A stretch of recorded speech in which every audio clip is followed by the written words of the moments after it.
மயில் வாகனம் சீரியல்ல இப்போ ஒரு அருமையான அட்டகாசமான மாசான எபிசோட் வந்திருக்குன்னே சொல்லலாம். மிஸ் பண்ணாம ஃபுல்லோடையும் கேளுங்க. விசியன் சுத்தமாக போக மாட்டேங்குது. பார்க்கலாம் லைக் பண்ணிட்டு பார்த்தீங்கன்னா எனக்கு கொஞ்சம் பேச வந்து முட்டிட்டா இருக்கும்.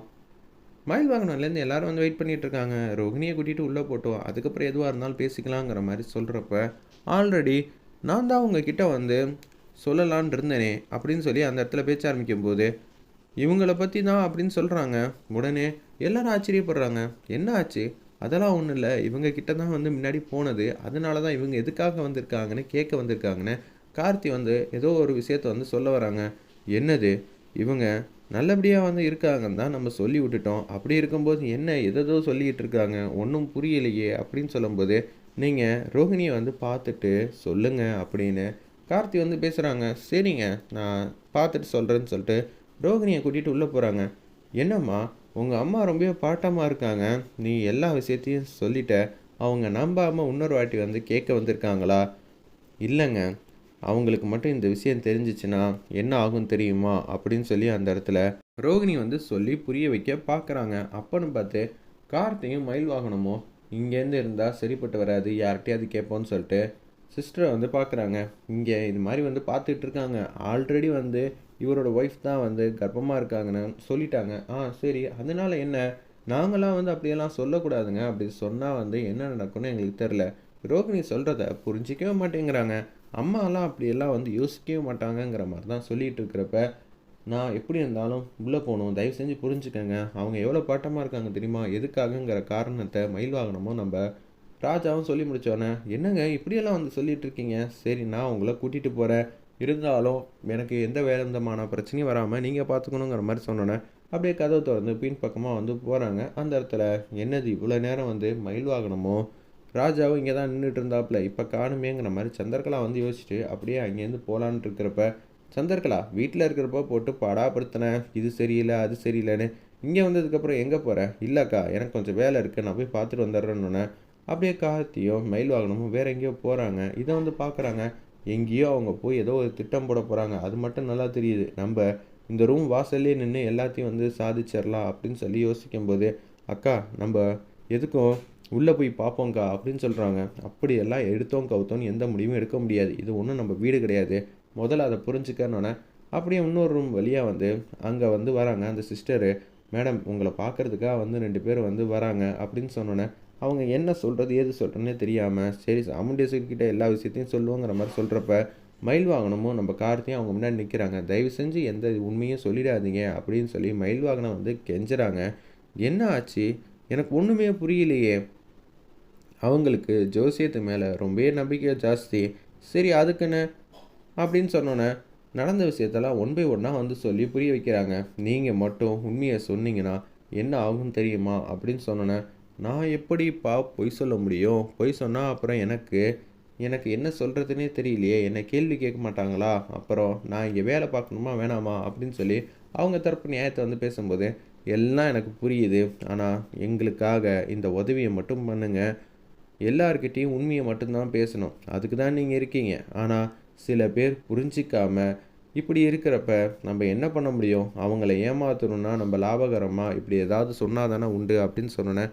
சரிப்பா, எனக்கு என்னமோ சந்தேகமாக தான் இருக்குது. அப்போனா நீங்களே வந்து சாமுண்டேஸ்வரிக்கிட்ட பேசி பாருங்க. உங்களுக்கே எல்லா உண்மையும் தெரியுங்கிற மாதிரி சொன்னோன்னே, ரோகிணி வந்து இந்த விஷயத்த எதுவுமே வந்து அவங்களுக்கு தெரியாது. மயில் வாகனமும் நம்ம ராஜாவும் இது மாதிரி பேசினது. அவங்க வந்து ரோகிணி நீங்கள் வாங்கம்மா உங்கள் அம்மாவை கூப்பிடுங்கன்னொன்னே, ரோகிணிக்கு என்ன சொல்கிறேன்னே தெரியாமல் யோசிச்சுட்டு, அம்மா உங்களை உள்ளே கூப்பிடுறாங்க அப்படின்னு சொன்னோன்னே, எல்லாரும் வந்து கார்த்திலேருந்து ராஜாலேருந்து அப்படியே பின்பக்கமாக வந்து வந்துடுறாங்க. எங்கே மாப்பிள்ள போனீங்க அப்படின்னு சொன்னோன்னே, இல்லை இங்கே தான் இருந்தோம். நாங்கள் கோயிலுக்கு போயிட்டு திண்ணூறுலாம் வந்து வாங்கிட்டு வந்திருக்காரு நம்ம மயில் வாகனம். அதனால தான் நானும் கூட போயிட்டு வர மாதிரி போச்சு.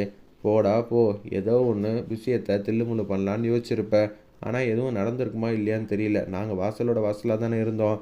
இப்போ தான் வந்து பார்த்து முடிச்சாங்கன்னு சிஸ்டர் வந்து சொல்லியிருக்காங்க. உங்களை வந்து கூப்பிட்றாங்கன்னொன்னே எல்லாரும் அந்த ரூம்குள்ளே வந்து போகிறாங்க. போனோன்னே வாங்க உட்காருங்கன்னொன்னே, ரோகிணி எப்படி இருக்கா முதல்ல அதை சொல்லுங்க அப்படின்னு சொன்னோன்னே, ரோகிணி ரொம்ப நல்லா இருக்கா அப்படின்னு சொல்லிடுறாங்க.